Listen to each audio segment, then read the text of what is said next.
পরিস্থিতিতে কি সাধারণ মানুষের ডাক পড়ে? আপৎকালীন পরিস্থিতি সামাল দিতে কি কোনো প্রশিক্ষণের প্রয়োজন রয়েছে?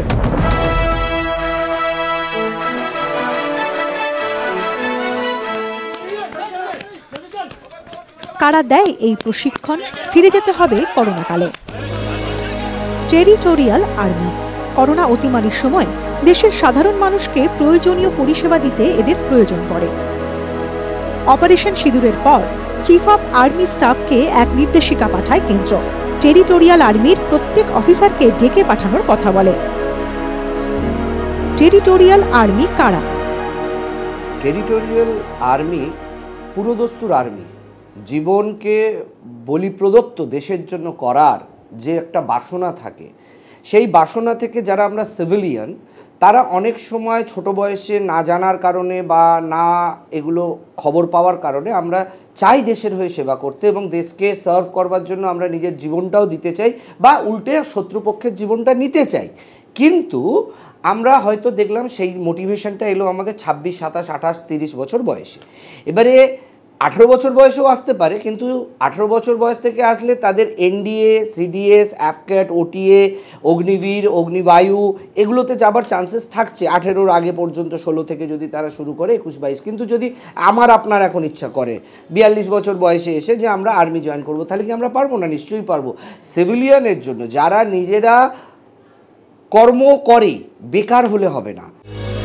1948 সালে টেরিটোরিয়াল আর্মি আইন মেনে এটি গঠন করা হয়। প্রথম গঠিত হয় 1949 সালের 9 অক্টোবর।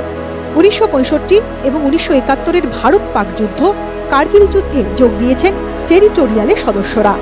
কিভাবে প্রশিক্ষিত হন টেরিটোরিয়াল আর্মির সদস্যরা?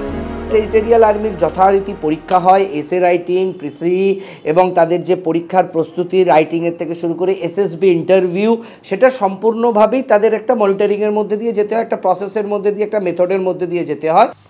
আমার এই ড্রেসগুলো চাই, ডিসকাউন্টও দিচ্ছে। এই গরমে সারাটা দিন যদি ফ্যান চলে, যা ডিসকাউন্ট পাবে সবই ইলেকট্রিক বিলের পেটে যাবে। তাহলে ফ্যান বদলে দাও। স্টাইলিশ তো বটেই, তার উপর ইলেকট্রিক বিলও বাঁচিয়ে দেয়।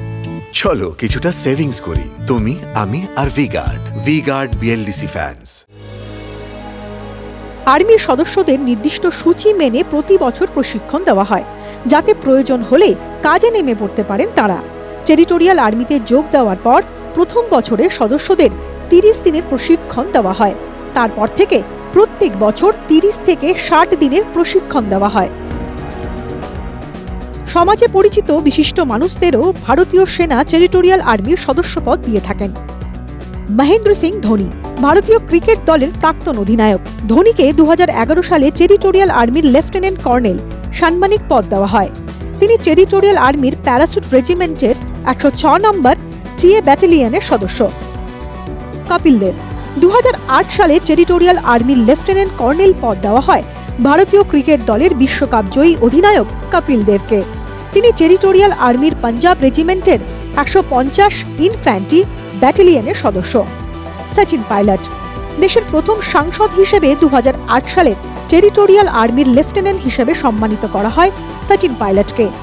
অনুরাগ ঠাকুর লেফটেন্যান্ট হিসেবে 2016 সালে টেরিটোরিয়াল আর্মিতে নিযুক্ত হন কেন্দ্রীয় মন্ত্রী অনুরাগ ঠাকুর।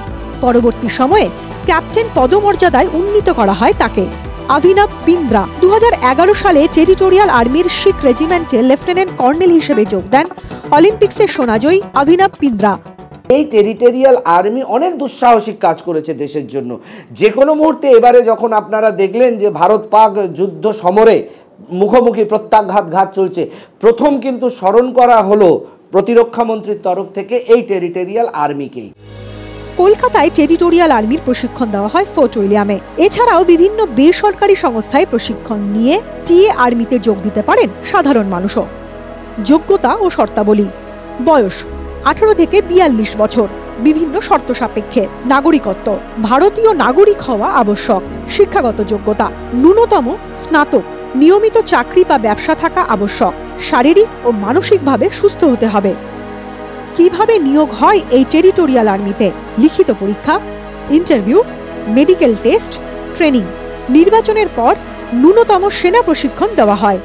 এমন এমন লোক এসে উপস্থিত হন যাদের আমরা বয়সটাও পেরিয়ে গেছে, মনে করুন 53-54 বছর বয়সেও বলছে যে আমরা দেশের জন্য কাজ করব। এবং এখন এই যুদ্ধ পরিস্থিতিতে তো একটা হিউজ রাশ